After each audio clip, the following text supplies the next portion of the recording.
Alright everybody, I am back with another fanfic. This time it's Return of Spyro Age of Heroes. Once again by chp19. Chapter 19. Flame let the tears flow freely from his eyes and fall to the rocks below. He had retreated from morphing and high into the mountains. He had no idea where he was, but that was the last thing on his mind now. Hours had passed, and it was already nightfall. Flame looked up at the moon and shook his head. Ancestors, why? Why me? He wailed to the sky. What did I do wrong? Am I really that horrible of a dragon? His only answer was a howling wind. At last he couldn't take it anymore. Flame dug his claws into the rock and breathed a tower of fire into the night sky. The flaming tornado could be seen for miles around. When he stopped, Flame laid his head on his paws and cried himself to sleep. Ember lay awake in her chamber.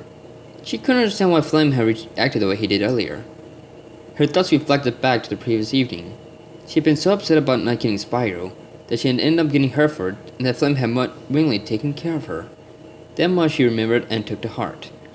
Then, when she had begged him to stay, she forced a kiss on him. And not just one, but two.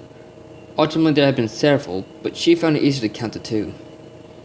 As the dragoness laid her head down on her pillows, still in the fashion Flame had set up, she sighed deeply. The cushions still had scent on them. The scent made her relax subconsciously. Maybe I've been reading into this all wrong, she whispered to herself. She had done what she thought was right. She'd done something she thought was inappropriate, and he had apologized for it. She had expected Flame, being the calm and cool-headed guy he was, to soon brush it off as he did most things. But instead he acted as though her apology was more damaging than it was helpful. I just don't understand, she whispered as she drifted off into slumber. The morning was cold. Flame had shivered throughout the night, not getting much sleep, if any at all. At one point he managed to fall into deep slumber, but the sleep was plagued by visions of Ember. He saw a picture of them in a deep embrace, both dragons holding onto each other, not wanting to let go of the other. Flame's body shuddered his mind awake. As he left his subconscious, he watched sadly as the picture burned to ash. Flame opened his eyes to see a thick fog surround the mountaintop. He sat there shivering to himself, wondering if it were best to go back to the city and curl up by his fireplace alone, or sit here on the mountaintop and freeze to death. He was in the middle of these semi-suicidal thoughts when he heard a rock fall behind him. On instinct, he whirled around and blew a string of fire against a pile of rocks. He hissed menacingly, letting the smoke flow from his nostrils. Please, don't hurt me, a thin voice pleaded. I mean you no harm. Show yourself, Flame demanded. A small head peeked out from inside the smoking rocks. The girl stepped out into the open so Flame could get a good look at her. She was a dragoness. She had deep blue eyes and her scales were gray with a slight hint of blue in it to match the fog. She had two small horns covering back from her skull, and no spines running down her back like most dragons. Flame also noticed that she had no wings, and that instead of having 3 talons on each foot, she possessed 5. Who are you? Flame asked, raising her brow. My name is Fiona, she said with a bow. What's your name? Flame, the fire dragon replied plainly. It's nice to meet you, Flame. Fiona smiled warmly at him. Flame felt some of the despair leave his heart when she smiled. Fiona, feeling more brave, moved closer until she was able to sit next to Flame. What are you doing way out here? Nothing. Flame sighed and turned away. That's a little hard to believe. Dragons don't usually come to this mountain for nothing. What does it matter? Flame demanded more sternly. Fiona shrank back slightly. Well, I was kind of wondering why you were crying. You saw me crying? Flame asked, somewhat embarrassed that the stranger had seen that. Fiona nodded sadly. Would you mind telling me about it? I don't think so. Flame reversed his eyes from hers. Well, not to pressure you, but sometimes just talking about it may be the first step to fixing it. Wherever that it may be. Fiona leaned in slightly, hoping Flame would look at her. After a deep sigh, Flame turned back and her eyes grabbed his attention. There's this girl I like. Did like? I don't know anymore. I think she's the most gorgeous dragoness I've ever seen in my life. I mean, I fell head over heels in love with her the moment I saw her. But she doesn't even seem to notice that I like her a lot, because she's always going after this other dragon I know. Then when I think that I finally have her, she goes and says she would rather be friends. Flame broke their stare and shook his head sadly. I just don't understand her. I think that's a shame. Fiona struck out her lower lip. You seem like a real sweetheart, and I've only known you for a few minutes. Flame just rolled its eyes. You know, she said the same thing. But still, Fiona leaned in and kissed him on the cheek. Flame stared at her with wide eyes. I think you're cute, Fiona smiled. But if you really want to win this girl over, I think my dad can help you. Huh? Flame was already dumbstruck by the kiss, but now she was eager to introduce him to her father. Yeah, come on. Fiona got up and turned back towards the middle of the mountain. Flame remained hesitant. It'll be fine, I promise, Fiona coaxed. At last, Flame decided to follow her. He gave one last look over his shoulder before disappearing into the mountains. Back at Wharfing, the city air was tense. The guard had tripled in the last few hours, and other soldiers were now carrying heavy weapons and gear. Theodore, Serial, and Fortier watched as the sentries went about their rounds far below the temple. Do you think it will be enough? Fortier asked and showed the defenses. It will have to be, Theodore sighed. We completely caught off guard yesterday. That cannot happen again. Just then they spotted Spyro, Cinder, and Ember climbing the stairs toward them. Good you're here, he eyed them curiously. Where's Flame? The dragons all looked at each other. Maybe I should go get him, Spyro volunteered. I think we should let him rest. Cinder shook her head and looked back up at the Guardians. He did sustain an injury in this attack yesterday. Maybe he's just resting. Very well then, Theodore conceded. Ember, I'm trusting you to keep him informed on the situation. I will. Amber bobbed her head slightly. She was still uneasy about seeing Flame so soon after the confrontation the day before. So what's going on, Theodore? Spyro asked. He had a slight bruise over his eye where he had been struck, as well as several across his body where he'd fallen. We have been discussing the recent appearance of the wyvern in our part of the world, Theodore replied. These creatures normally reside deep within the enchanted forest.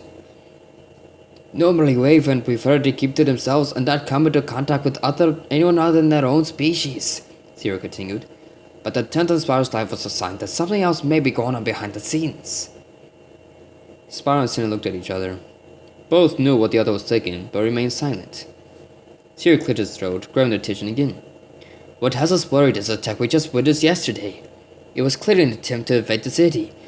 But thankfully, you young druggies did a stupendous job of repelling their forces.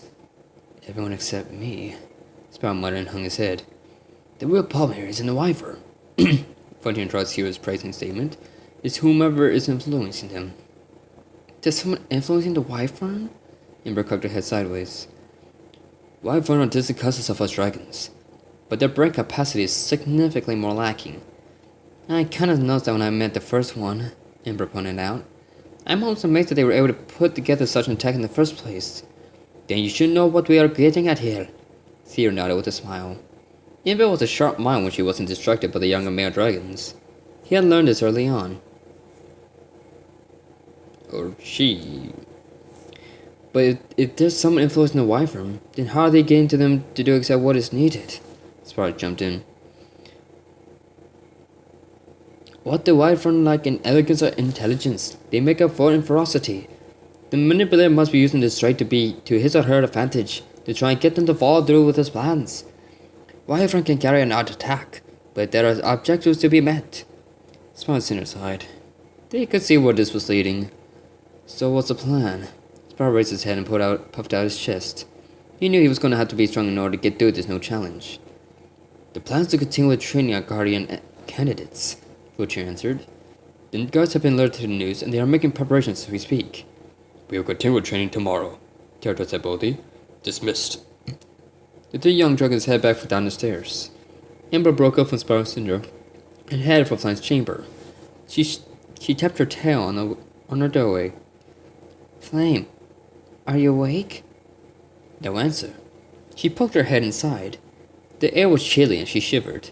She stepped inside and looked around. The room was empty. Flame had a few things lying about, but nothing that caught her eye. She sat and walked over to the fireplace and spat a fireball into some fresh wood. She sat there for a long time, remembering the night they had spent together. At last she left, leaving the fire to warm the room for when he eventually returned.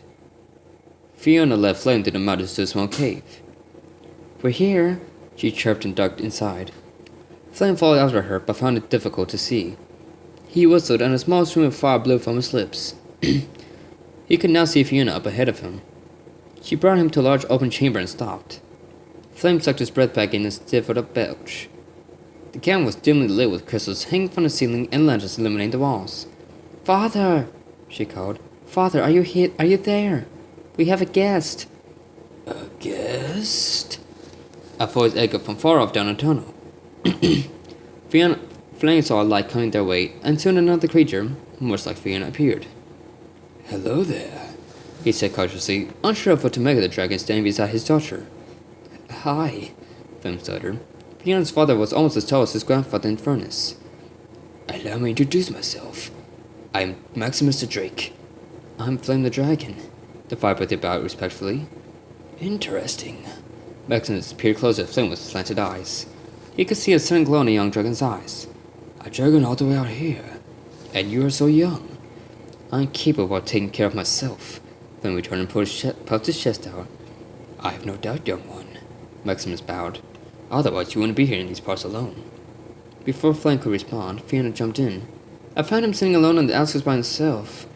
She glanced at Flame for a split second before turning back to her father. "Going through a tough moment. So I thought if he talked to you, you might be able to bestow him with some wisdom or advice." "I see," Maximus nodded in understanding. He sat down and crossed his hands in front of him. "What seems to be the trouble, Flame?" He was clearly on a first-name basis with strangers. Flame held his head high, trying not to show his true feelings.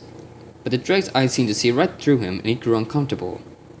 Flame sighed and went on to tell about how he had met Ember when the Dragon Guardians had summoned a candidate for the new Fire Guardian, how he had fallen madly in love with her from day one, and the events leading up to him running away. "That is most unfortunate that she said such a thing." Maximus shook his head sadly. And what does she see in the Spyro you mentioned?" "I don't know," Flame shrugged. "Spyro already has someone he cares about, but Ember seems set on making him fall for her." "What is this Spyro like?" Maximus continued. "Spyro's everything I want to be," Flame's heart sank. "He's kind, compassionate towards everyone. He's always willing to help others in need. He's done far more than any dragon could ever accomplish at such a young age. Tender too." His mind flashed back to their sparring matches. "And he's very powerful." "I see." Maximus narrowed his eyes. "I think I see what your problem is." "You do?" Flame and Fiona said, and looked at each other in surprise. "You have all the traits Spyro has except that last one." Maximus tapped a claw against Flame's chest. The firebreather felt a slight tingle when he made contact. "Power is what you lack." "Really?" "Yes," Maximus nodded. "You carry all the traits Spyro does. You're kind. You think of others before yourself. And you're already striving to become great at such a young age. You have the will to do it, but not the power. Will can easily be overtaken when things become tough. But when you have power alongside it, your achievements are only limited by your imagination." "So what should I do?" Flame asked. He desperately wanted Ember to like him the way he liked her. Maximus sighed. "I could help you, young one, but you must possess the will that goes along with the power I can teach you to use." Flame paused for a moment. Fiona saw the troubled look in his eyes as he fought with his conscience. She moved closer and rubbed her side up against his. Flame's thoughts drifted back to Ember. He wished it was her beside him, nuzzling him with her snout. "What do I have to do?"